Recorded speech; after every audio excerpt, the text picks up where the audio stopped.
So let's talk Israel-Palestine. This is the enduring conflict. I'm going to start by asking you straight up: is Israel an apartheid state? Look, I always say, is a door a door? If it is a big piece of wood that can close something, it's looking like a door. If it has hinges that can turn, it's looking like a door. If it has a handle that can open and close, it's looking like a door. If it has a key lock that can shut the door, it's a door. So the point is that my initial thoughts on all of that many years ago, when the idea of using the comparison with apartheid, I thought it may lead to intellectual laziness. It was good for popular mobilization because apartheid was a globally known phenomenon. And so maybe borrowing that is good to mobilize a solidarity movement, but it shouldn't be easy enough for the strategists of a resistance to simply pick up the idea of apartheid. I think from the moment it was used, it appeared as if the Israelis were hell-bent to prove that they can be better at apartheid and more brutal. The wall was something unprecedented even in apartheid. Collective punishment. Even the Afrikaner regime, the white regime, had a pretense towards the rule of law. They put Al-Qaeda to death in the courts. Not collective punishment. So there's an extrajudicial element that is exercised with impunity. You see, when Gandhi came to South Africa over 100 years ago, he came as this brilliant lawyer to defend an Indian Muslim whose land was being taken away. He soon discovered, as he says, that you can be the most brilliant lawyer, but if the law is fundamentally wrong, you've got to use other means. And that's where the lawyer became the Mahatma. He started to lead the defiance campaigns.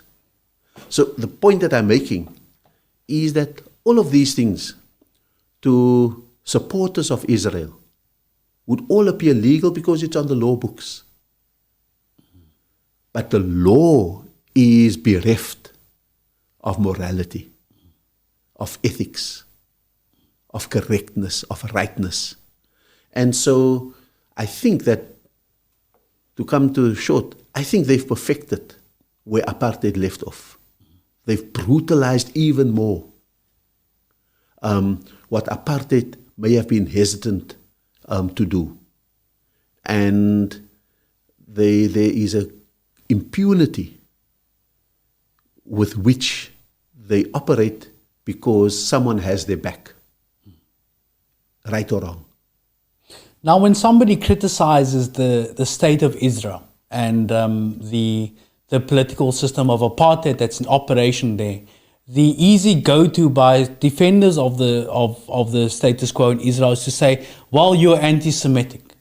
There has to be a separation between the state of Israel, the right-wing state of Israel, and Judaism are completely divergent things. In fact, almost at opposite ends of conception in a way. You know, we understood in South Africa the difference between a white person and an apartheid system. And we never gave up on bringing white people into the struggle because A, it taught us non-racialism, that not all white people are bad. And B, it created dissent in the white edifice to show that your own people don't agree with you. Find what you're doing in their name inhuman. I think we have a similar objective between Zionism and Judaism. we almost have to take responsibility to salvage Judaism. Because the Zionist project wants to found its ideology in Judaism and therefore does not allow Jews to hold a dissenting view that Judaism equals Zionism.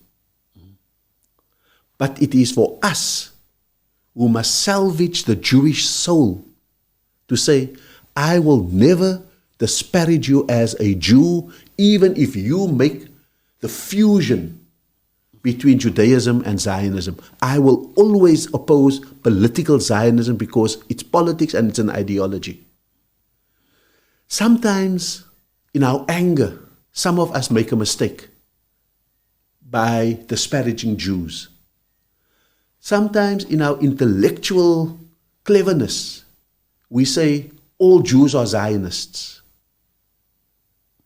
But you leave yourself no room to deal with the person who is Jewish, and once you commit to the idea of the fusion, you have done the job of Zionism.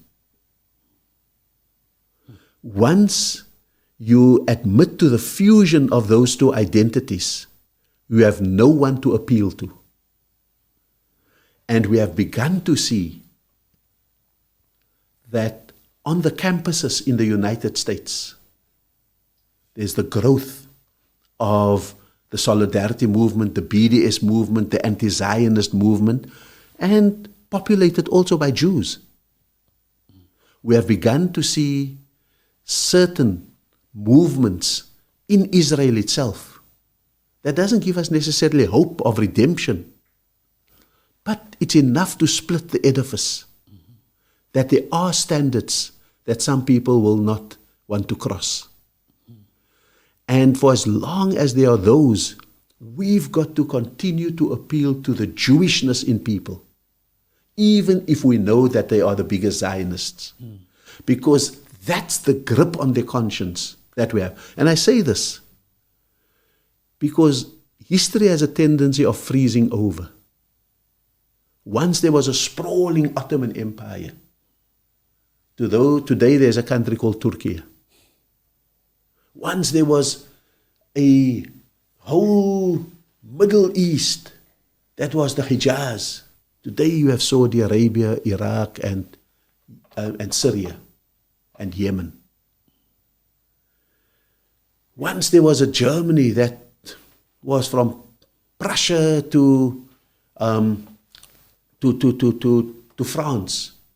Today you have Germany. So history has a way.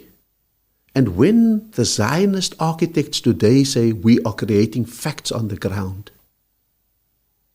they know the freezing effect of history. And so that makes us rethink completely what kind of political solution, what kind of state should there be where there is today Palestine, Israel, and that section of the Middle East. Do you think that a two-state solution is still a viable proposition? I think the facts on the ground have killed it. So what then takes the place of this two-state solution? You see, I once compared scenarios for Palestine, Israel, based on cheeses. Where we are going to now is what is called the Swiss cheese. It's an Israel from the sea to the river, from the top to the bottom, with holes. Those holes being where the Palestinians, but the rest of it is de facto Israel. Mm-hmm. That's what is being constructed in front of our eyes. Enclosure of Palestinians.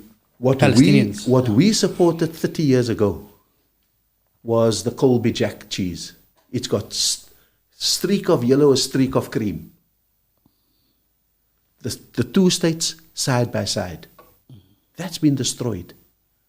The walls have destroyed it. The settlements have destroyed it. Gaza, the non-contiguousness of the Palestinian side have destroyed the idea of a two-state solution and the behavior, I may add, of elements in the PA, the Palestinian Authority, that have not seen a future and therefore only looked at what they can gain in the present. I think we are at the point where you've got to consider the cheddar cheese. One democratic state. Israel, no Palestine, just a new state that... A new, inclusive, democratic state. You see, the point of the matter is that, when we have the Palestinian solidarity marches and rallies in South Africa and all over the world, but particularly in South Africa, we have this slogan in Arabic that says, with our soul and with our blood, we will advance the cause of Quds and Palestine. I'm saying, with our souls, yes. With our blood, not necessarily. The Palestinians are brave enough. But let's add a third dimension. To be ruh bidam. Let's add bi'aql, with our strategic wisdom. That's the role that South Africa ought to be playing. And so, for me, the idea is that we need to be able to say to the Palestinians, change tack.